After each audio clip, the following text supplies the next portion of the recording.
क्वेटा की रात जिना पार्क में जनू का साया और इंसान का दिल खो गया।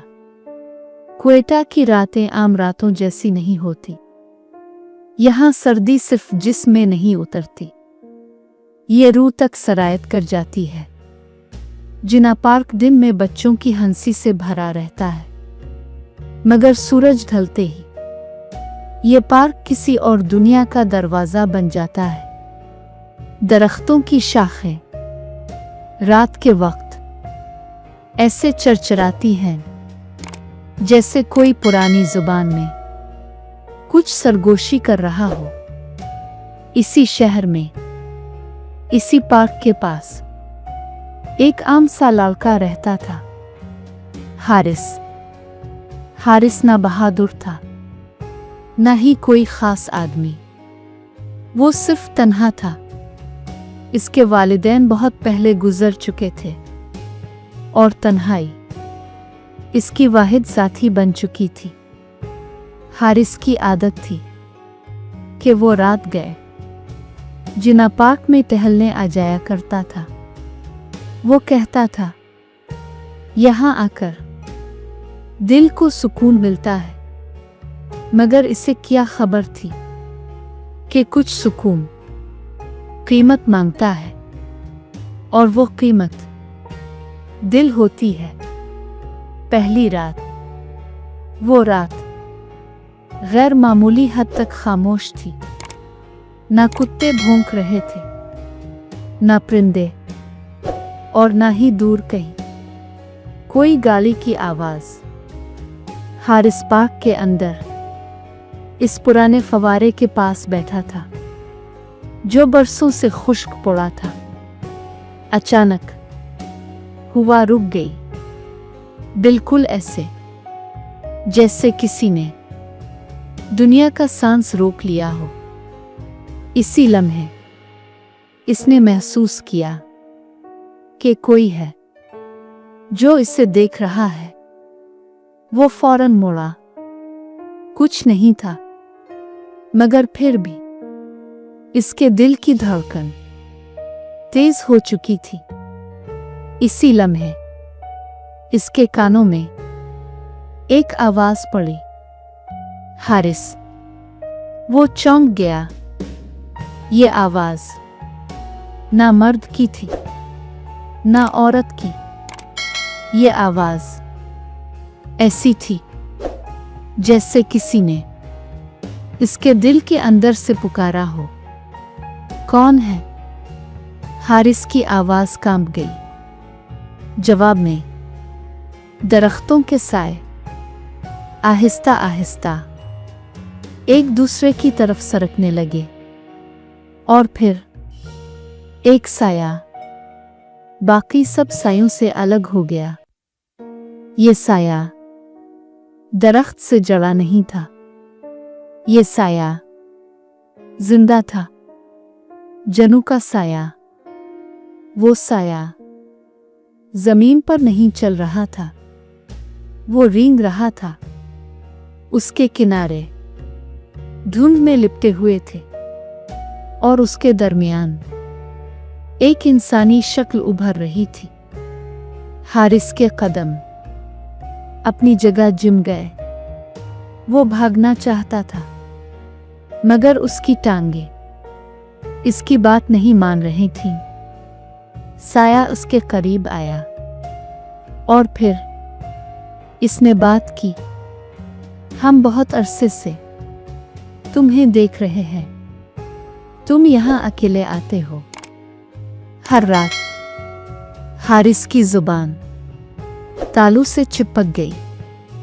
काफ, कौन हो तुम? साया हल्का सा मुस्कुराया, और इस मुस्कुराहट में सदियों की भूख थी। हम वो हैं जिन्हें तुम जनू कहते हो। इसी लम्हे हारिस के सीने में ऐसा दर्द उठा जैसे किसी ने उसके दिल को हाथों में जकड़ लिया हो। डरने की जरूरत नहीं, साया बोला। हम तुम्हारा दिल नहीं लेंगे। फिर लम्हा भर रुक कर इसने आहिस्ता से कहा, हम तुम्हारा दिल चाहते हैं। दिल की कैद। इसी लम्हे हारिस ने महसूस किया कि इसके सीने से कोई चीज खींच रही है। इसकी आंखों के सामने अंधेरा छा गया।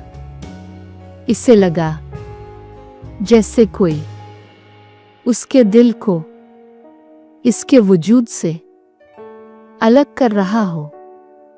और फिर एक चीख जो सिर्फ इसने सुनी। अगली सुबह पार्क के माली ने फवारे के पास हारिस को पड़ा देखा। जिंदा था, मगर इसकी आंखों में कुछ मर चुका था। डॉक्टर्स ने कहा, दिल बिल्कुल ठीक है, मगर लड़का अंदर से खाली है। मगर कोई ये नहीं जानता था कि इस रात जिना पार्क में क्या सौदा हुआ था। और वो साया, वो अभी गया नहीं था। वो बस मुंतजिर था। हारिस अब वो हारिस नहीं रहा था जो कभी जिना पार्क में तन्हाई ढूंढने आता था। वो चलता था, मगर ऐसे जैसे कोई और इसके कदमों को चला रहा हो। वो बोलता था, मगर आवाज में वो जान नहीं होती थी जो पहले थी। रात को वो नींद में चीखता, मेरा दिल वापस करो, मुझे छोड़ दो। मगर सुबह इसे कुछ याद नहीं रहता था। ख्वाब अबुलावा। तीसरी रात हारिस ने ख्वाब देखा। वही जिना पार्क, वही फवारा, वही सर्द हुआ। मगर इस बार वो अकेला नहीं था। इसके सामने वो साया खड़ा था। मगर अब वो सिर्फ साया नहीं था। उसकी शक्ल आहिस्ता आहिस्ता इंसानी हो रही थी। लंबे सिया बाल, सफेद आंखें और चेहरा जिस पर वक्त के जख्म थे। तुमने मेरा दिल लिया था, हारिस बोला। जनू ने गर्दन झुकाई और पहली बार इसकी आवाज में कुछ उदासी थी। हमने तुम्हारा दिल चारा नहीं, हमने इसे कैद किया है। किम? हारिस चीखा। जनू ने आहिस्ता कहा, क्योंकि तुम्हारा दिल अभी जिंदा था। जनू की कहानी। हम जिना पार्क के नहीं थे, जनू बोला। हम इस जमीन के भी नहीं थे।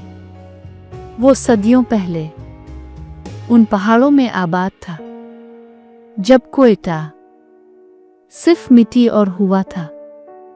वो एक इंसान लड़की से मोहब्बत कर बैठा था, मगर इंसान वादे निभाते नहीं। वो लड़की किसी और की दुल्हन बन गई।